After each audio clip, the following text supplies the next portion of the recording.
nous allons suivre ces hautes instructions et par exemple la Société marocaine de cardiologie va participer donc au don dès lundi prochain et l'ensemble des cardiologues marocains et les médecins sont mobilisés dans cette période extrêmement difficile et compliquée. Et c'est tout à votre honneur, professeur Ahmed Benis. Justement, avant de parler un peu plus dans le détail de notre sujet, comment allez-vous au lendemain de ce séisme, professeur? Le cœur est très lourd quand on regarde ces images, quand on voit toutes ces personnes qui ont perdu leurs proches, qui ont perdu des membres de leur famille, ces familles disséminées, c'est extrêmement douloureux et donc on a le cœur très très lourd, on a de l'empathie, on est tous, on a de l'empathie et on ressent tous cette même douleur et ça nous pousse à être tous unis, à être un seul corps, à être ensemble pour traverser cette période extrêmement difficile et le fait qu'on soit tous unis, ça nous permettra de travailler encore mieux et de pouvoir aider notre prochain, d'aider nos concitoyens, d'aider ceux qui souffrent. Et par exemple, j'ai pu avoir une amie tout à l'heure de son transfusion qui est submergée par le don du sang, qui rend l'honneur du citoyen marocain, plus de 1000 dons de sang aujourd'hui au centre de transfusion de Casablanca, ce qui est extraordinaire.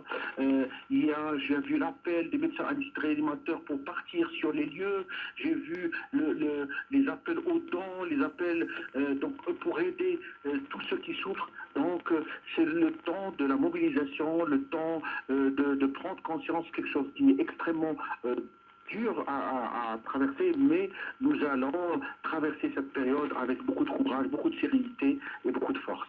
Inch'Allah, professeur Ahmed Benis, c'est très important.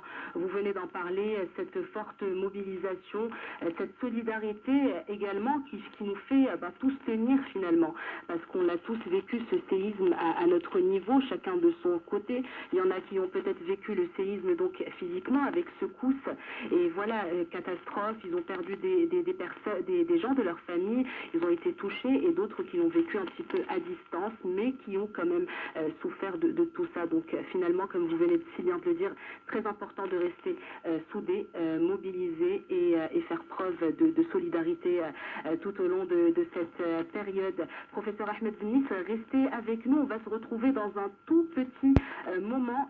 Le temps pour nous de marquer une pause info, actualité, et on vous retrouve juste après pour justement démarrer notre échange en bonne et due forme.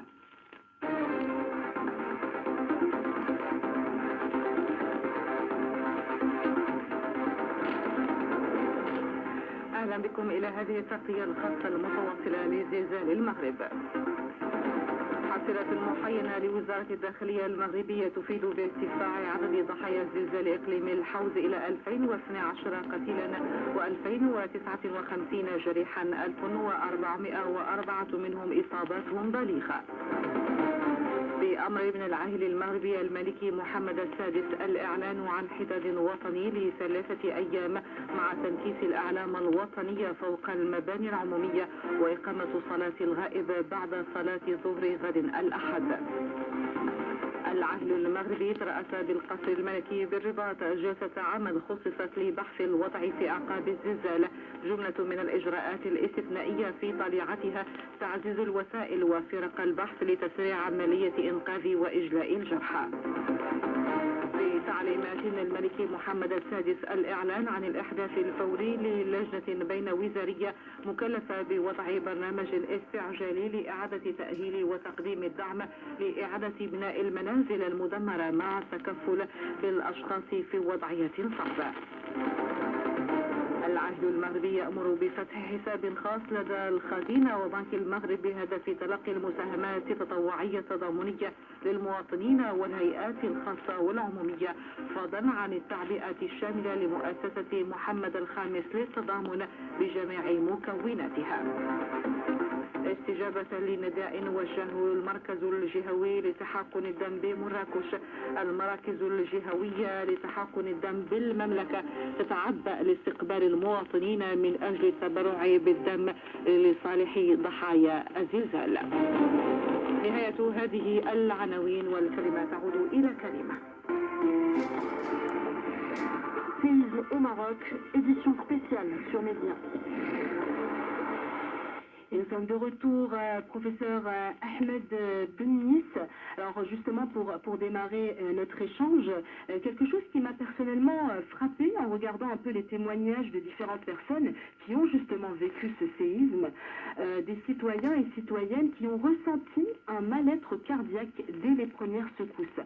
Alors comment est-ce qu'on peut expliquer cela? Est-ce qu'il existe réellement une explication médicale à ce sujet? Alors, en période de stress, c'est un stress aigu. Et dans période de stress aigu, il y a une réaction de l'organisme.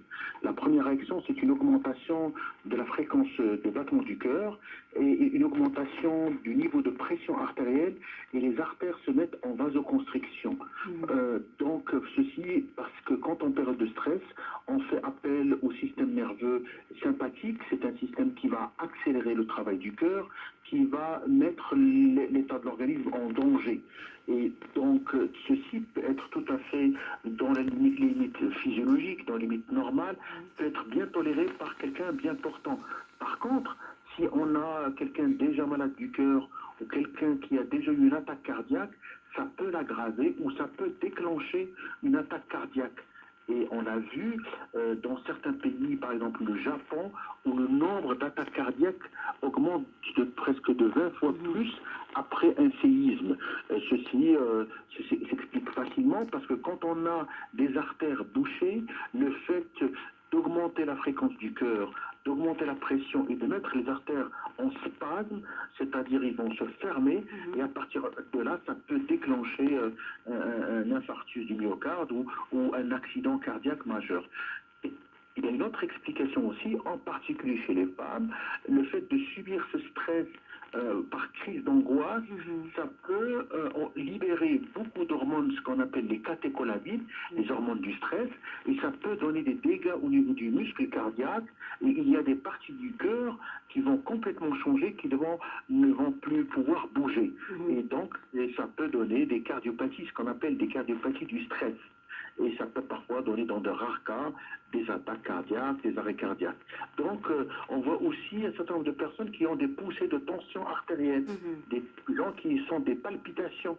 Donc on a un peu un ensemble de ces manifestations qui peuvent apparaître au cours du stress aigu. Le stress aigu, c'est le stress de la catastrophe. Ça peut être le tremblement de terre, mais ça peut être une catastrophe collective ou un événement aigu.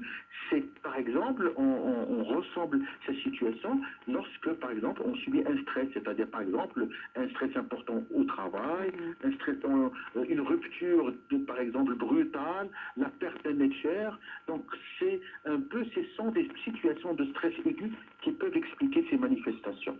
Et qu'est-ce qu'il faut faire, selon vous, professeur Ahmed Bennis? Justement, vous venez de parler de peur, d'angoisse, de stress, qui sont tous des sentiments ou des sensations qu'on a tous ressentis ces derniers jours. Comment est-ce que ça se manifeste concrètement? Qu'est-ce qu'on peut ressentir? Et qu'est-ce qu'on doit faire surtout? Alors, les symptômes d'alerte, ça peut être une douleur à la poitrine, une douleur intense et prolongée, une douleur rétrosternale, derrière le sternum. Cette douleur thoracique va persister, va s'accompagner de sueur, va s'accompagner de vomissements. Cette douleur peut partir dans le dos. On peut, à ce moment-là, on peut prendre des antalgiques, la douleur persiste à ce moment-là. Et ça peut être un signe d'alerte du cœur. Ça veut dire que l'artère du cœur peut être bouchée.